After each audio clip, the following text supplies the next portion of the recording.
Terima kasih Pak Menko, rekan-rekan media. Hari ini saya hadir memenuhi undangan Pak Menko Polhukam terkait situasi Al Zaitun yang tentu menjadi perhatian publik di nasional.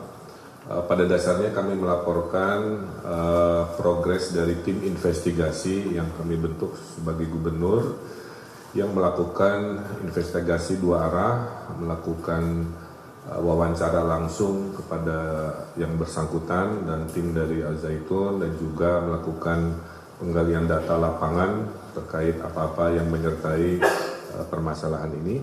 Kemudian sudah disampaikan rekomendasi-rekomendasi yang tentu berdampak pada aspek hukum, aspek administrasi dan aspek keamanan sosial di wilayah Indramayu di Jawa Barat. Nah, dengan selesainya penyampaian laporan, insya Allah dari Pak Menko akan menindaklanjuti dalam waktu yang tidak terlalu lama untuk memfollow up rekomendasi dari tim lapangan di Jawa Barat. Insya Allah arahnya sesuai dengan harapan masyarakat, tapi tentu dengan kehati-hatian karena menyangkut aspek hukum, administrasi dan juga sumber daya manusia, anak-anak bangsa yang sedang belajar di sana yang tentunya harus kita pikirkan solusi-solusi yang terbaik terhadap situasi ini. Jadi intinya saya datang ke sini melapor, laporannya sudah diterima, setelahnya Pak Menko akan menindaklanjuti dalam waktu yang tidak terlalu lama. Saya kira itu, terima kasih.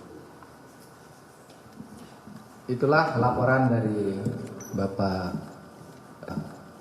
Ridwan Kamil, Kang Emil, tentang apa yang sudah diinvestigasi, dipelajari dan didalami di lapangan, lalu dilaporkan kepada kami tadi. Akan ada 3 langkah.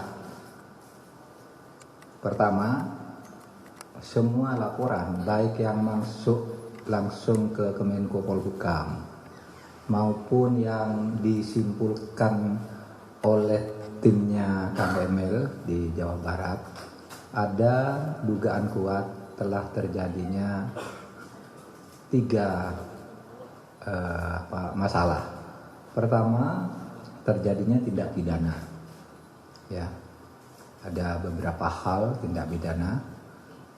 Laporan masuk ke Menko Polhukam dan kesimpulan-kesimpulan dari berbagai penelitian nanti akan, dan juga ada laporan resmi yang akan disampaikan ke Polri. Nah, Polri akan menangani tindak pidananya. Pasal-pasal apa? Pasal-pasal apa yang nanti akan menjadi dasar untuk melanjutkan proses pidana nanti akan diumumkan pada waktunya.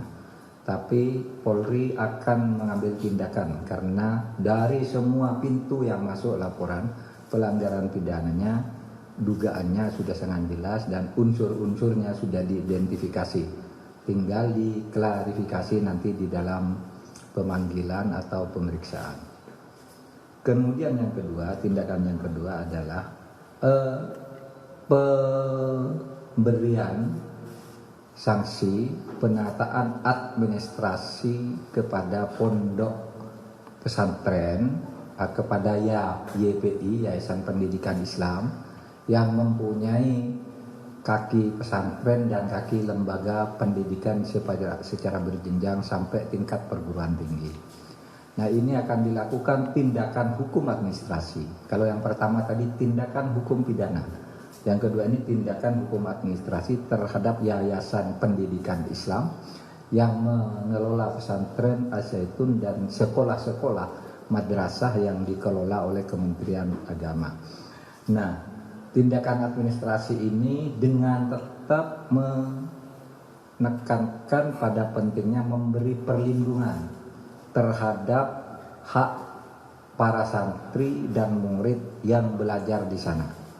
Seumpama dilakukan tindakan hukum, kita akan menyiapkan dulu langkah-langkah agar mereka yang mempunyai hak konstitusional untuk belajar itu tetap berjalan, tetapi pembenahan dan penataan serta pelurusan secara hukum atas penyelenggaraan YPI itu akan kita segera lakukan, ya, tindakan hukum administrasinya.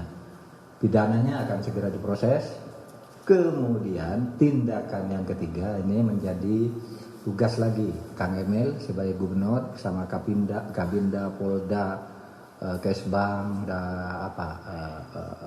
TNI dan sebagainya lah di Jawa Barat, yaitu menjaga kondusivitas, ketertiban sosial dan keamanan.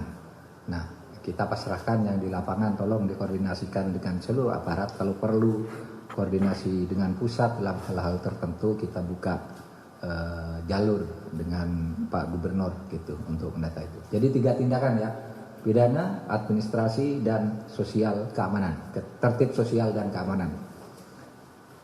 Ada pertanyaan? Izin Pak Menko, nama saya dan Pak Gubernur, nama saya Santi dari BMK. Saya ada pertanyaan Pak Menko terkait dengan tindak pidana yang tadi disebutkan. Apakah tindak pidana itu terkait dengan tindak pidana pemerkosaan, karena sempat ada laporan yang menyatakan itu. Kemudian yang kedua terkait ancaman keamanan itu, apakah dugaannya memang seperti yang ditemukan investigasinya betul? Dikatakan ada dugaan atau sarang dari tindak terorisme di dalam pondok pesantren yang bersangkutan. Terima kasih Pak Menko. Nanti itu akan diumumkan secara resmi dalam waktu tidak terlalu lama. Pasal-pasal apa yang akan dikenakan. Tapi tadi Pak Gubernur sudah memberi isyarat kepada kita, kira-kira kesimpulannya sama dengan apa yang menjadi pandangan publik. Nah, nanti saudara tafsirkan sendiri pasal-pasal apa yang sudah ada di situ. Saya tidak akan sekarang, karena itu harus lebih hati-hati menyebut pasal-pasal dugaan itu. Ini belum sangkaan ya, baru dugaan. Baru sesudah duga diklarifikasi, baru sangkaan.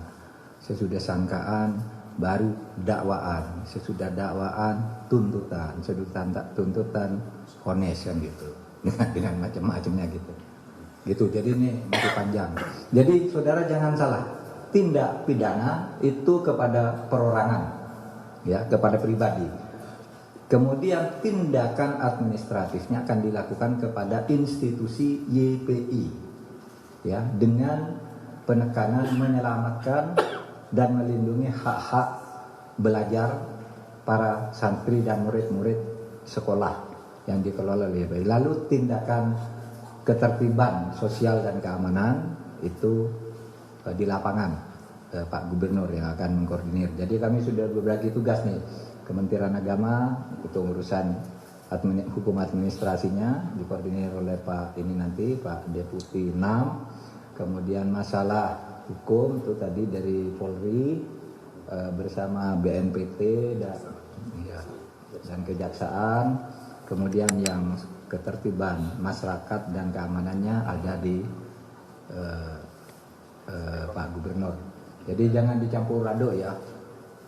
Kadang-kala dicampur aduk gitu, jadi masyarakat jadi resah, pertanyaannya banyak. Itu aja, ada 3 jenis tindakan. Sekian, terima kasih, cukup. Assalamualaikum warahmatullahi wabarakatuh.